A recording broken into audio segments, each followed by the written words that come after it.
Okay, this is VR Podcast, and I am Rick McGimsey. And this is Vance Major. And today we're going to talk about our personal experiences with video gaming. So, Vance, what was your first game, if you remember? Well, my first actual video game was Burger Time. And I think it was for the Intellivision or some old, it was like a flat disc controller, I think it was. But yeah, Burger Time. I love the hell out of that game. There's something about that. I don't know what it was, but it was so simplified. Have you ever played that game? I have, actually. My parents were actually big fans of the game. I think they liked the humor of it. Because I believe Burger Time was initially an arcade title. It was not originally released on the Intellivision. It's just that a lot of arcade titles were later ported to systems like Atari and Intellivision. But it was actually an arcade game when it first was released. Yeah. To me, I sat up. I must have been. I think I was maybe 10 years old, 11. Now, of course, everybody had the Mario and Zelda for Nintendo, but this was the first real type home system that I got, and Burger Time was the first game that I was just that I had. So even though it wasn't great. Special effects or not special effects, but game system effects, whatever. I just completely, I could play for hours on this game because it was just so much fun. It was like, to me, Pac-Man, which would make sense if it was, the arcade type stuff. But yeah, it was, Burger Time. Even now, it's not a super duper great game, but yeah, it's a place in my heart, man. What about you? What was your first game? Well, I think for me, to actually, objectively pin down what my actual first game was, I'm not entirely sure. Because the way I grew up, my dad had his, he started off with a Commodore 64, but then we got something a little bit more advanced after that, something with Windows 3. And I remember my mom played a lot of Free Cell and Solitaire on that machine. And we would play some Windows 3 games, which unfortunately you really can't play on modern operating systems anymore, like Castle of the Winds, which was an RPG, and there was a platformer called Microman that me and my sister played a lot. But I can't really tell you if those were the first games we played. My dad played Wolfenstein quite a bit on there, too. My mom chagrined because she hated the game, thought it was too violent.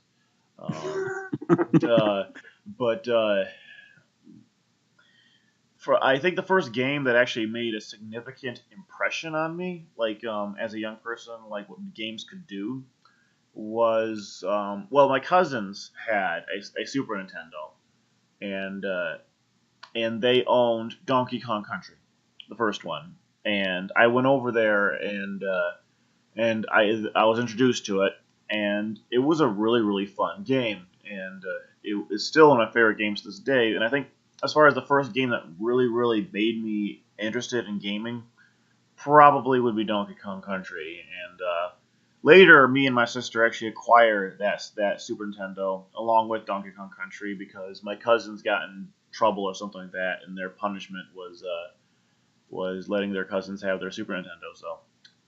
Oh wow! Yeah, I didn't feel bad for them. Right. And but if that was the first game I played, I don't think it was because I think I played my dad's computer before that. But I think that was the first real game that really made a significant impression on me. I mean, there was also I think before that there was also arcade machines and the laundromat that me and my sister would play on. Mm-hmm. I can't remember what they were though. I know we played Pac-Man quite a bit, and my mom had one of those. Remember that back in the 90s and 2000s when they released those on CD-ROM for the computer, those 250 games, and usually there's only 50. There was a lot of knockoffs of Pac-Man on there that we played. There's a game called Godman that we played that was just like Pac-Man but a little different. And and I remember playing Pac-Man in arcade machines in the laundromat. So, but which one between my dad's computer and those 250 game packs and just the arcades at the laundromat. I couldn't tell you which one was first, but Donkey Kong Country was clearly the game that really got me going. Well, that was the thing about Donkey Kong Country. Like everybody, like when it came out, like I never really understood the appeal of it because I was like, well, Donkey Kong's a bad guy. Why would anybody want to play as a bad guy? To be fair, Donkey Kong actually became a good guy even before that. Because in the original Donkey Kong, yes, he was the bad guy, but the sequel on arcade was a game called Donkey Kong Jr., and in that game it revealed that Mario was actually abusing Donkey Kong. He kept him like in a cage, and you play as Donkey Kong's son, Donkey Kong Jr., and you have to rescue him. So Donkey Kong kind of got exonerated way before DKC came out.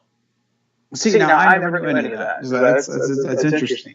Yeah, I played the game a little bit, and just the graphics blew me away by that. I was like, oh wow, this is definitely like I was not ready for any of that. And of course, the graphics. I mean, you weren't ready for pre-rendered modeling. that was a big deal back in '94. Oh yeah. Well, I mean, do you remember the game? And of course, nowadays it's like, oh no. But Batman Forever was it Super Nintendo? Yeah, Super Nintendo. I haven't played the game, but I have seen the AVGN review, and while I know he's been doing it for comedy purposes and he exaggerates, but based on the footage alone, that game looks like a hunk of shit. See, at the time I thought, wow, this at the time I thought the graphics looked really good. Like some of it does. Like I thought Batman looked really good in it. Now Robin. This is the thing that a lot of CDI games and our games that use those kind of graphics. They use video and photograph for pre-rendered. It almost seems like it's a universal rule when you make a game with those kind of graphics, the controls have to be terrible. I don't know what it is, but they're all that way, and Batman Forever was no exception.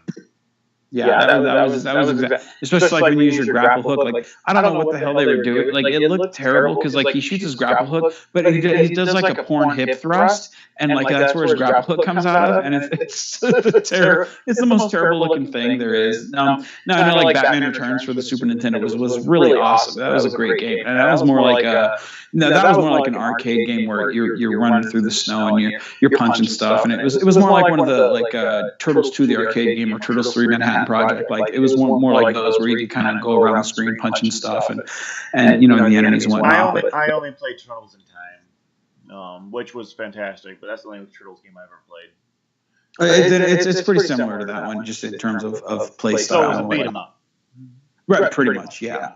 But yeah, Batman Forever, that whole graphic wise, again, there were some things about it where I was like, oh, some of this is really, really good. Some of it, not so much, because it kind of looked like Crash Test Dummies to me, like, well, what is this, so, but for Donkey Kong Country, to me, I was blown away by it. But again, I don't think, and like I said, even now, I still am in that stigma of Donkey Kong's the bad guy, So now question is Wario still a bad guy, or is he kind of transitioned from anti-hero type bad guy or good guy? Like what is he still? Well, Wario started out in there was a series of Game Boy games that were a spin-off of the Mario series, and those were Super Mario Land.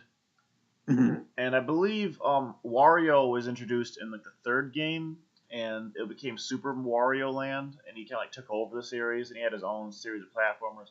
Like he was supposed to be kind of like a mean character, but when he was first introduced, I think you were playing as him. He was your protagonist as far as gameplay went. I could be mistaken, but I do believe his first outing was in a game in which you played in. And obviously, characters like that have a certain appeal, just because mean characters, or any genre, people kind of gravitate towards them. That's why shows like House do so well. Right.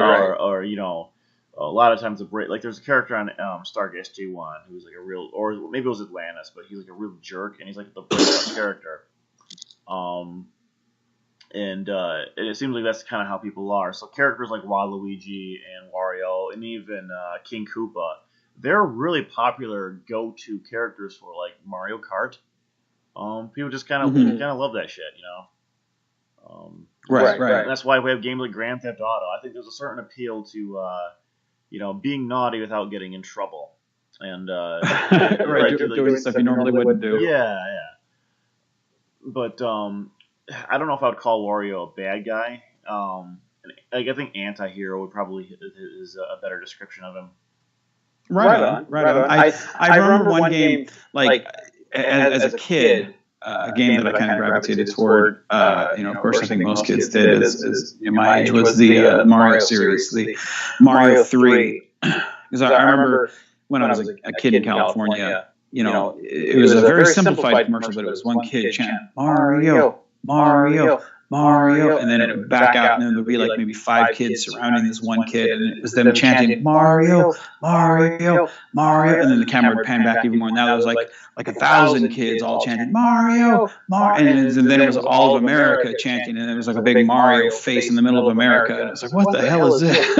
And it was such a dumb commercial, but like you got the whole point that all of America wanted Mario. It was for Mario 3. Well, that commercial that commercial is more tolerable than the 2-hour commercial. That was the Wizard. Remember that movie?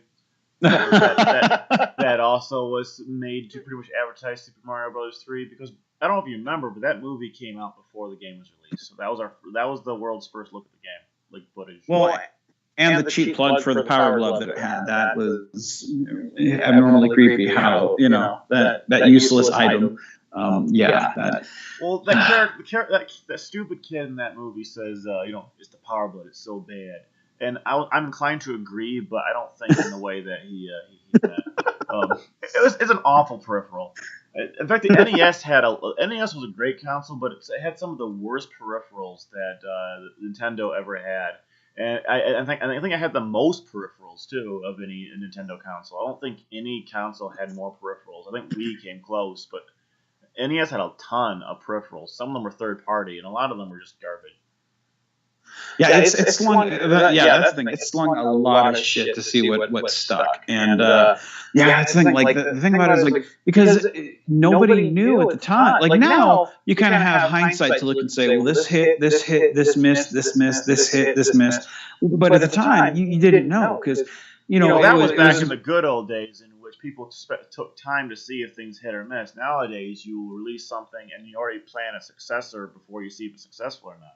That's why a lot of bad movies will get one sequel and not a third one, but good movies will get one sequel and a third one. Right.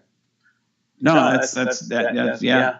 But the thing with Mario, like and Mario, like back then, I think was a lot more.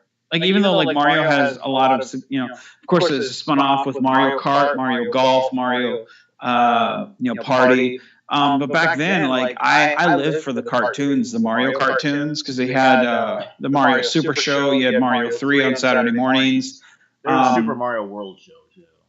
Yes, there was. There was where you were in Dino Land, and that was kind of weird. I was like, what the hell is that? Well, that's the thing. Super Mario World took place in Dinosaur Land. It didn't take place in the Mushroom Kingdom, so it kind of Right, but that threw me off because I was just like, wow, Dino Land. I've never even heard it. Like what? And I always wondered where Toad went. I kind of missed him because Toad was always one of my favorite characters. I hated him. He was so fucking annoying in that show. That's why I liked him because he was annoying. I was like, I can relate to that guy. I mean, because I was tiny and I with Super Show, like I like it. It has a certain charm to it, but it is so dependent on Super Mario Brothers 2. Which I think is probably one of the weakest entries in the mainline series. Like, well, the thing about it is like it wasn't really a Mario game. It was Doku Doku. It was Doki Doki Panic. That's what Doki Doki. Yeah, it was a reskin version of Doki Doki Panic because the real Super Mario Brothers 2 from Japan was so freaking hard that they thought it would ruin the Nintendo brand, the Mario brand. So they quickly patched Doki Doki Panic with Mario characters, and in fact, that game actually did better at market, and actually re-released it in Japan later too as Super Mario Brothers USA. I saw the when I saw the skins because at the time, when I moved from because I had all 3 Marios. And I moved from Nebraska to Washington, and I couldn't wait to get all 3 of my Marios back.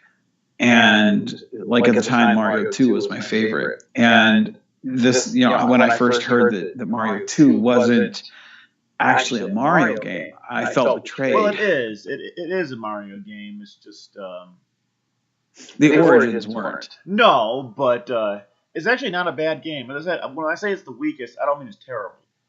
It's certainly better than the real Super Mario Brothers 2, which is practically unplayable.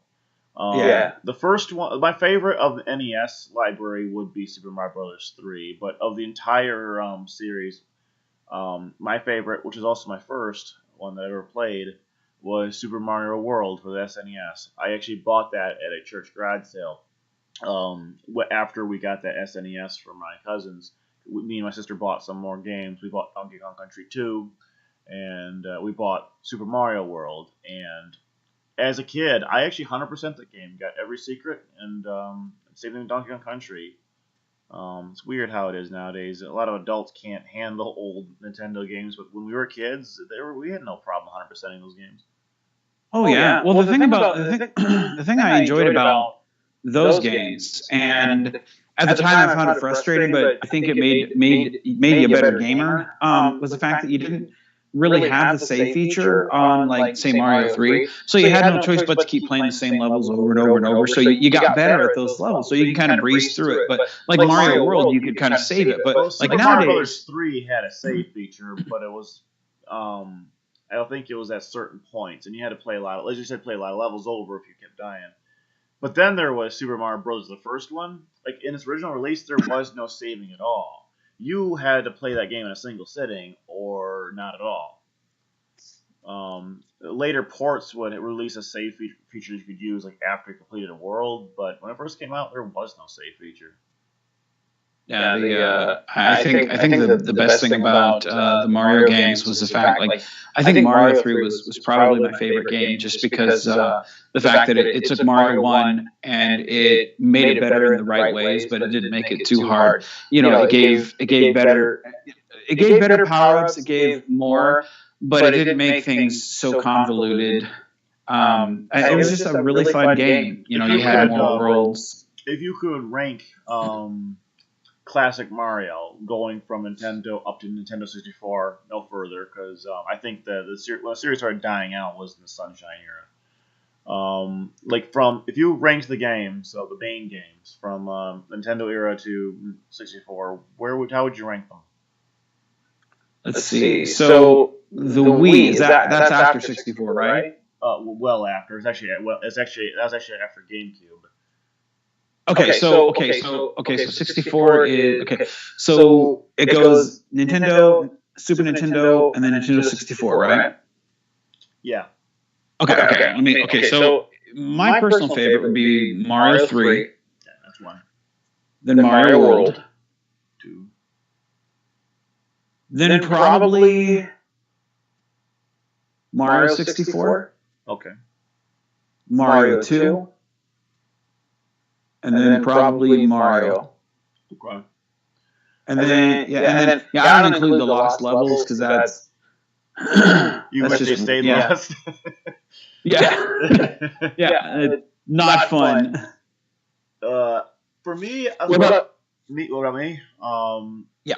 My number 1 would be Super Mario World, and number 2 would be Super Mario Brothers 3, and after that would be the original Super Mario Brothers, and after that it would be Super Mario Brothers 2, and then after that Lost Levels, and then 64 is actually, I've never played it. I've actually never played 64. Really? See, I have a lot of fond memories of Mario 64. My wife and I would play, because this is when we first started kind of dating, and we moved out on our own, and around the time we got married, and we're still kind of broke. And so we took that game, and she's not very good at video games. But she'll sit there and watch me play, or she used to watch me play. And I was at the time, I was very heavy into games. I would play like WrestleMania 2000 or WWF No Mercy. And we would, all of us at Dairy Queen would create our own wrestlers, and then we would fight with them. But I would play Mario 64, and she would sit there and watch me play. And then if she'd see one of the golden coins or something, she'd be like, "Oh, hey, it's over there." Or she'd see something that I need to go. She would say, "Hey, try this. Go over there." So I would be the controller, and she'd be kind of sitting there guiding me, kind of like Batman and Oracle. So it's a fun game, but it took me a long time to get used to it because I'm so used to Mario 2D, which is how I prefer him. Mario 3D is kind of it's an acquired thing. Plus, I don't. Well, I guess 3D platformers in that era were an acquired thing. Because even Crash Bandicoot, which was the first really popularized the 3D platformer, is actually quite awkward and clunky today. And the Spyro games are not much better. And like I know some people who didn't even bother with them back in the day because they were kind of put off by it. They kind of figured platformers should be two-dimensional. And while those were good games, three-dimensional platformers had a lot of breakthroughs to make before they got good. Well, see, she enjoyed because I think Crash Bandicoot was PlayStation, if I'm not mistaken. So was Spyro. Yeah.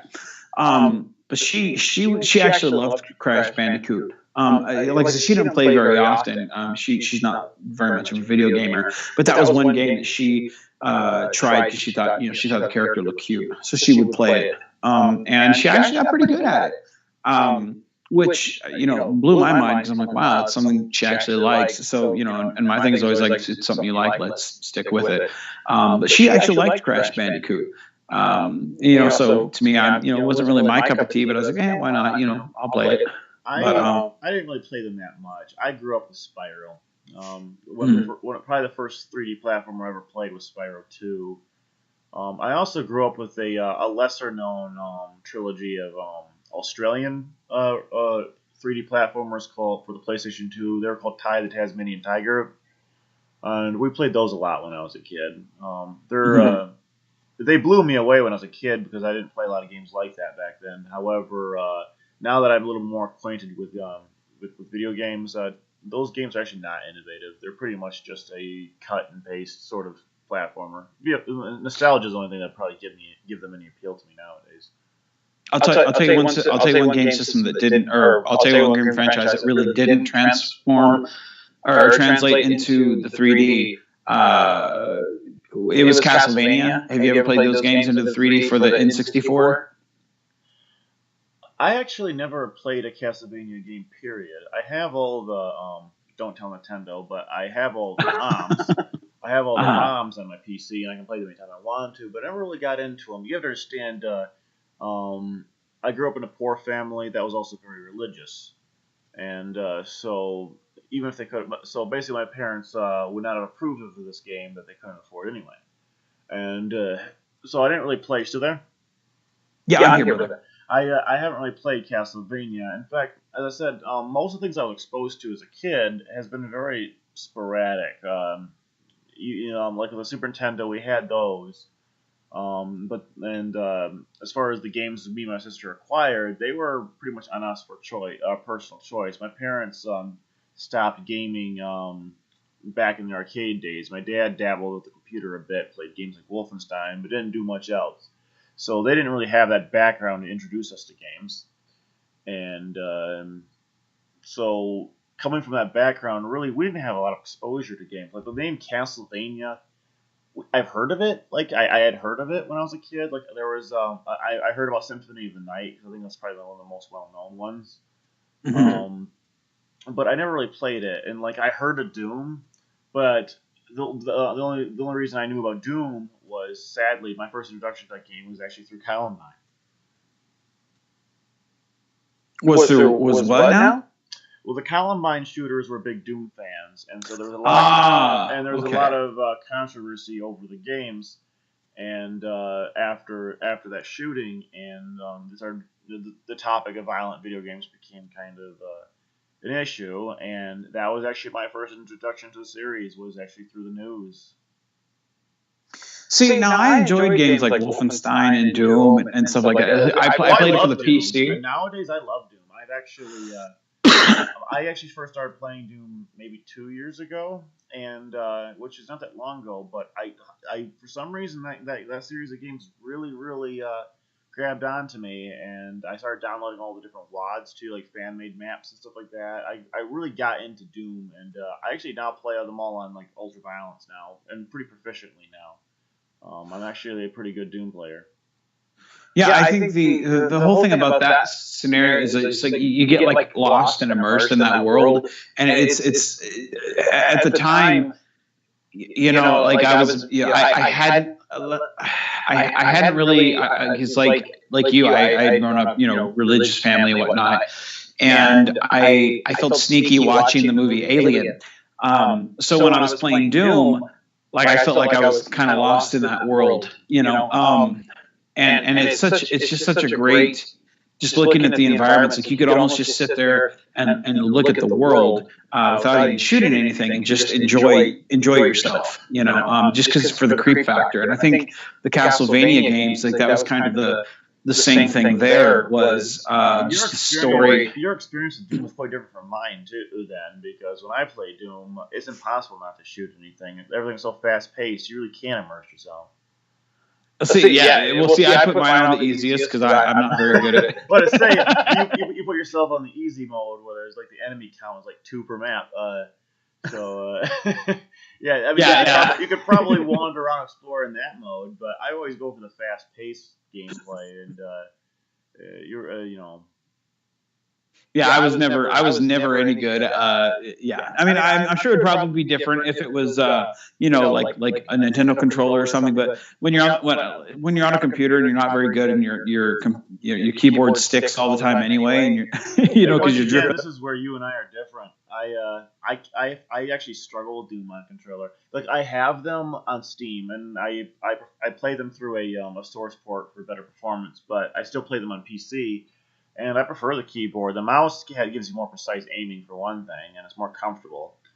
But with the controller, strafing is difficult with the controller, and strafing is very important in Doom. If your only way of getting around stuff is a circle strafe or turn around, you'll get pulverized. I find console Doom almost unplayable at times. Like I have the Xbox versions. Like I downloaded them. And I have those, and my BFG edition of Doom 3 comes with the first 2 Doom games, and that game has controller support on Steam. Mm-hmm. And I've tried it with controllers. It's just not. I can't handle it. It's too everything's too clunky, awkward, and there's no precision. The mouse gives you this really precise aiming, and I don't know. I prefer all my shooters on PC. And in fact, I'm trying to find a way to get my once again, don't tell Nintendo, but I have a ROM of 007 GoldenEye for an N64 emulator, and I'm trying to find a way to perfectly configure the input so that I can use typical PC controls for movement.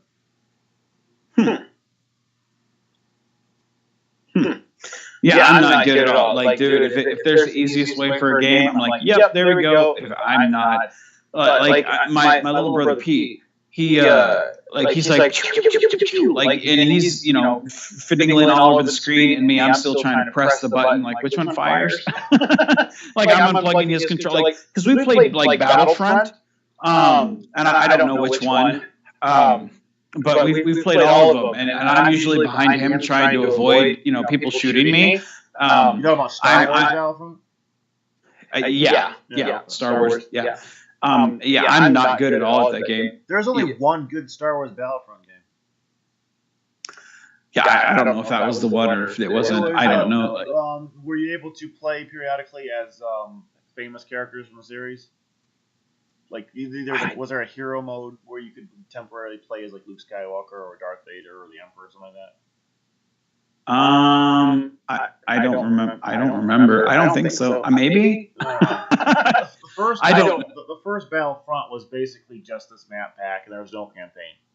And that was it. No, I think it was Battlefront 2. No, I think it was the one you're talking about. Yeah, because I don't remember any of that stuff. Like we could go inside. I think we were at Dagobah at some point, maybe. Fighting stormtroopers. I think it sounds like the first one. And then in another time, we were inside some giant spaceship, and we were trying to we were trying to fight to get in an attack wing or something. Or that sounds like Battlefront 2. There was no space missions in the first game. Okay, then maybe it was that. Yeah, I'm not. I think it might have been Stormfront 2. I'm not really sure. I really don't know. But there's only one good one. The first one was just a map pack, and and with no campaign. Battlefront 2 had this had a campaign with a story, and it was just a really good shooter, and it was also a complete game. And then you got the 2015 reboot, which once again was a map pack like the original, but even less maps, and all the rest were EA DLCs. You know that bullshit. And the new Battlefront 2 that just came out, I guess, has a campaign, and I've never played it, so I'm not sure how good it is, but I'm waiting for it to be cheap.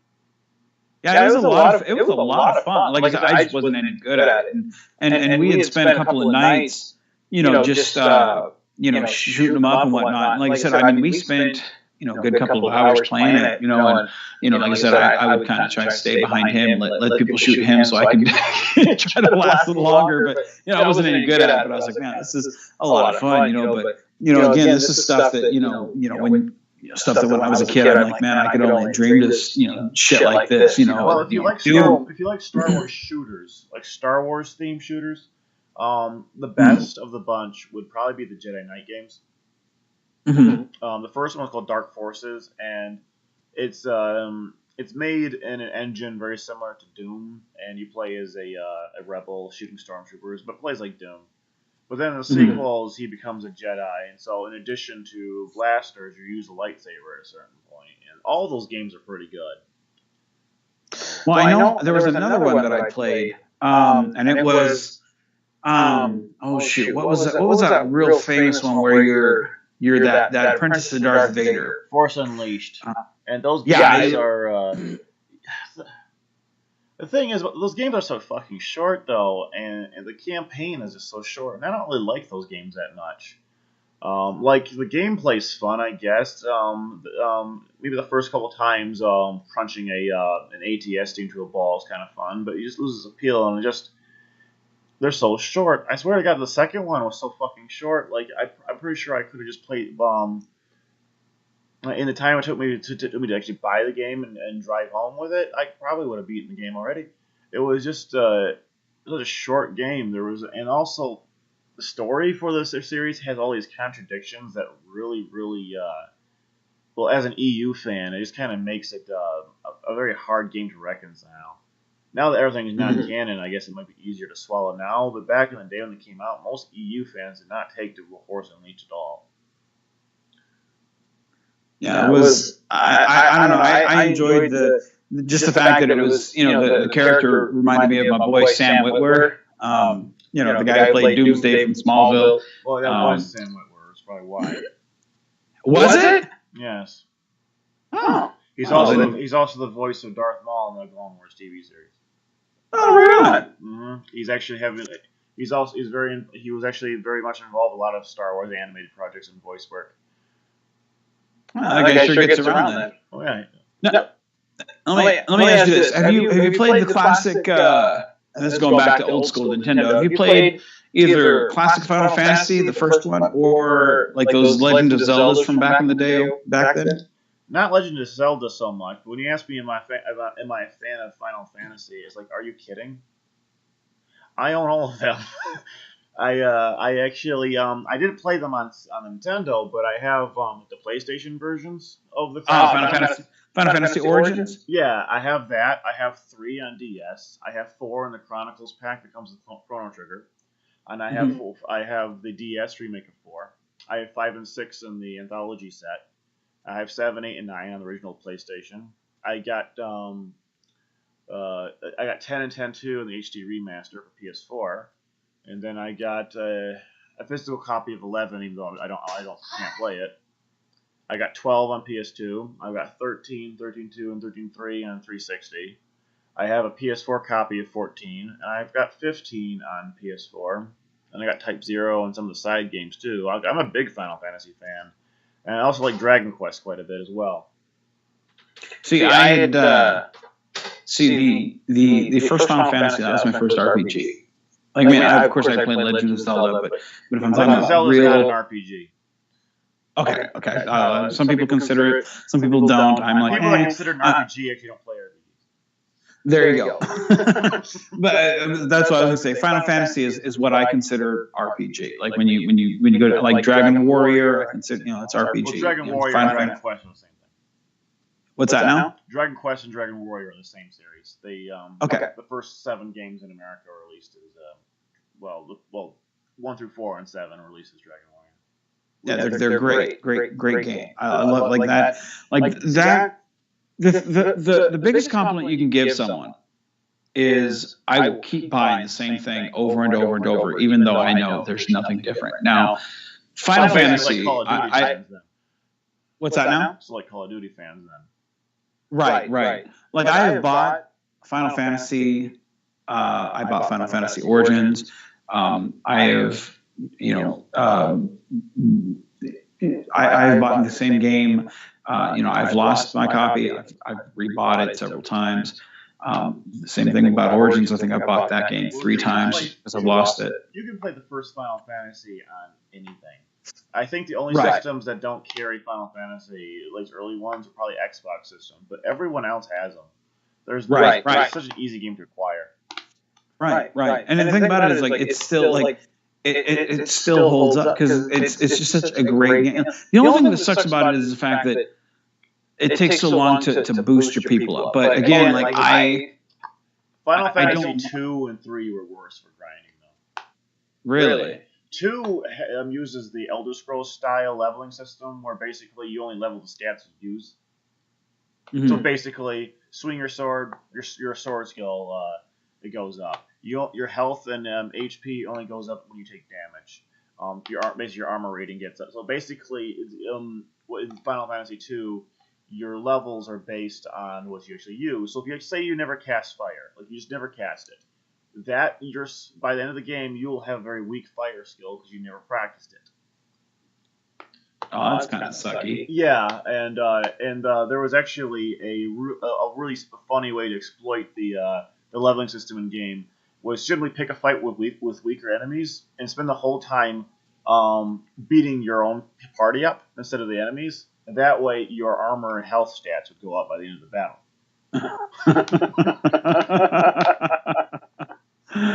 That's awesome. Yeah, and 3 is really grind heavy, and even then, by the end of the game, it's so hard because the end boss, he has no. Like, he doesn't really seem to have an HP cap, and so his strength is going to be proportionate to how strong your characters are. So no matter how much you level up, he's still going to be at a certain degree higher than you. Mm-hmm. So it's hard to explain. Final Fantasy VII does this too with Sephiroth. Like you can't ever get stronger than him. Like you can't. Basically, you can't level up to a point where you can take him out in one hit because his level will always increase depending on how tough your characters are. And 3 does this. Oh yeah, like I said, the first time I played that, like I think that was and I'll never forget it. And I've never. It was one of my dad's friends from his ship, the Nimitz, and he had gotten rid of his Nintendo, and I think I got it for like $20, and I think I got like 6 games with it. But the Final Fantasy was like the main one. But he had like this was like the prized possession. But he had told my dad, he said, "Hey, will your son take care of this?" And he was like, well, "I don't know. so he kind of made us meet, for me to go get it. And he looked me in the eye. He's like, "Are you going to take care of this?" I said, "Yeah, I promise." And he was like, "Don't ever ruin it. Promise me." I was like, "No, I promise, sir. I promise." And even today, I still have all of it, and that's why I have such a huge collection, because it's like I never wanted to break my word to that dude, because this was his prized possession, his Nintendo, but man, Final Fantasy, like that was the best game out of the bunch, I mean, I was kind of disappointed because I never got, Mario 1, 2, or 3, and that's what I wanted, but that was the best game out of the bunch because I didn't really like basketball and I wasn't a sports guy, so those games I really didn't care about, but this was the best game out of the bunch. So I just sat for hours playing it, but damn, what a game, dude! What a game! Do you have a favorite out of the series? Well, I never really played it. Like sadly, I'm a stickler. Once I like something, I tend not to go toward anything else, and so I hate change. So I never played any of the other ones. But my wife had bought. For our, I think it was for our 5-year anniversary or something. Like she had bought, I think Final Fantasy X or Final Fantasy X. It was one of the ones for the PlayStation because we had a PlayStation at the time. So I was a PlayStation 2. So was it okay? Then it might have been that. I'm not sure. It was Final. It was one of the Final Fantasies. I remember that. So I had it and I popped it in. And I started playing it thinking it was going to be like the Nintendo. And God, was it nothing like that. What was going on in it? I know the series pretty well, so a few cues would probably let me know what it was. I don't know. I was completely lost. I played probably about maybe 10 minutes of it, and I was like, "No, this is not for me. This is not. I have no idea what's going on." Each game has a very distinct flavor. Each game is set in their own world too. They're not connected continuity wise. They're not like that's not like a sequel in a sense. This takes place after the first one chronologically. They're like different worlds, different stories, different people. See, and that's what that was. It was pretty apparent that was probably the case. And I having jumped so many in the series, I was like, this. Like I'm missing something, and it's very well could have been 10 then, because 10 is if you compared 10 to the first game, they're really quite different. Yeah, that was it. So for me, I was completely turned off, and I never told her, "Man, this sucks." But for me, I'm sure it's a good game. It's just for me, I missed too much, and it's kind of like comparing. It's kind of like going from the first Mario, or better, going from Donkey Kong. And saying this is my only exposure to Mario, and then going to Mario 64, where you're like, what the fuck is all this? Where it's just completely different, and you have no idea what's going on. So I'm sure it's a fine game. It's just not for me, and I've missed way too much to understand this. Well, so, in my opinion, 10 is kind of overrated, but it's a good game, but kind of overrated. My personal favorite is probably a toss-up between Final Fantasy 9 and 4. 4 is basically, in my opinion, the perfect Final Fantasy game. It basically all of the standard traits that make a Final Fantasy game is in 4. In fact, 4 could pretty much stand as the face of the series. Like it's all of the perfections and innovations that that's the series kind of had from then on outward started in 4. Like that the active time battle system. They had it was the first game with the 16-bit graphics on the Super Nintendo, so it looks fantastic. I mean, to this day, the Super Nintendo is still my favorite console. There's just something about that whole aesthetic it has not been beat, and it's so smooth. The story is great. It's just perfectly made. Now I like 9 a lot too because of the characters, and it's a throwback to the old style because. Around Final Fantasy 6 and 7, they started going for kind of a steampunk / sci-fi kind of vibe. They kind of moved away. There's fantasy and magic, but there's a lot of science fiction in them. 9 went back to the whole fantasy setup. And there's a character who looks just like the black mages from the first Final Fantasy. His name is Vivi, and It's just a really fun game. There's a lot of nostalgia value to it, and a lot of charm to it. Um, my least favorite is probably either 3 or 12, just for particular reasons. But 10-2 is pretty bad too. Mm-hmm. 10-2. The reason why it's called 10-2 because this one actually is a sequel. It's a sequel. To 10. It's a sequel to 10. But Square Enix got it into their little heads that we need to make a Final Fantasy game for girls, which doesn't make any sense since the girls are already playing them. But so they made this very J-poppy Final Fantasy game, which just condescended to the fans and made pissed a lot of people off. Yeah, that was the thing. Like, it was very apparent by the one that I had played, the I think 10 or X or whatever it's called. It was very heavy in the anime style. And that, to me, I was I've never really been a big anime fan. No disrespect to anyone that enjoys that. But to me, it's not a genre; it's just an art style. You can so it's like there's good anime and there's bad anime because it's just like I'm saying there's good movies or bad movies. It's not a genre; it's just an art style. Well, to me, that was one of the things where again it was just it turned me off. But yeah, I wish I had played it. In some type of sequence, and sadly, I'm at that age where it's like I'll never go back to to get caught up. But yeah, it was kind of one of those things where it's like I know that she had spent quite a bit of money because this was a brand new game at the time, and she knew my love for Final Fantasy because for the longest time, I was always going on and on about Final Fantasy, and so she had spent a lot of money on this game, and I was just like, oh, I had never been so disappointed at something where I was like, Well, why haven't you played 2 yet? Because if you bought Final Fantasy Chronicles, you have 2. Laziness. At this point, now I don't have time. But again, the longest time, I had been the type of guy where I was like, 1 is good enough. I don't need to play 2 because I'm betraying my loyalty to 1. Whereas now I realize that's just stupid. If it's fun, it's fun. Who cares? But at the time, even the same people as part of the same series, so it's hardly a betrayal. That'd be like saying you won't go see Star Trek 2 because you like the first one. You're absolutely right. No, you're absolutely right. No, I don't know. Like I said, right now it is a time thing. Let me ask you this: you from the way you talk about it, are you not a fan of the Zelda series because it's not true RPG?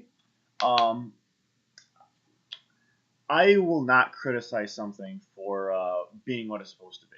I don't dislike Zelda for not being an RPG because I actually do like Zelda. I mean, when you criticize a product, you should always make sure that you're criticizing it for failing to be what it aims to be, not for not being. People that don't like Zelda because it's not an RPG are losing out because they're actually good games for the most part. The early ones were. I mean, the first Zelda game is kind of hard to get into for modern fans because it has that style of gameplay from the 80s and 90s where nothing was handed to you. You kind of had to figure it out on your own, which I personally like. It's the reason why I think Morrowind's better than Skyrim. But it's it's just that I like that kind of that sandbox kind of gameplay where you don't have a great deal of limits, and figuring out your way out in the world is pretty much up to you. And the first Zelda game did that. The second Zelda game had a side-scroll kind of aesthetic, and that kind of turned me off. So I didn't really play it, but maybe I should one of these days. I think Link to the Past is probably the best of the series. People love the Ocarina of Time, but I think the series it was at its best when it was in a 16-bit form.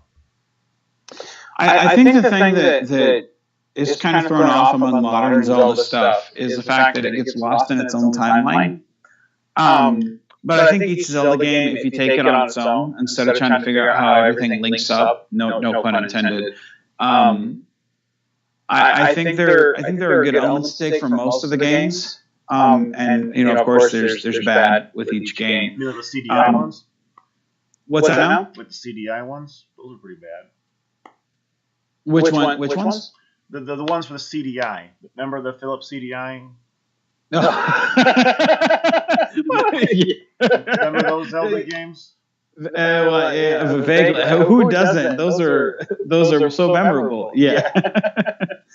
I actually enjoyed Zelda 2, despite how hard it was. The side scrolling and whatnot. I actually felt like it was challenging.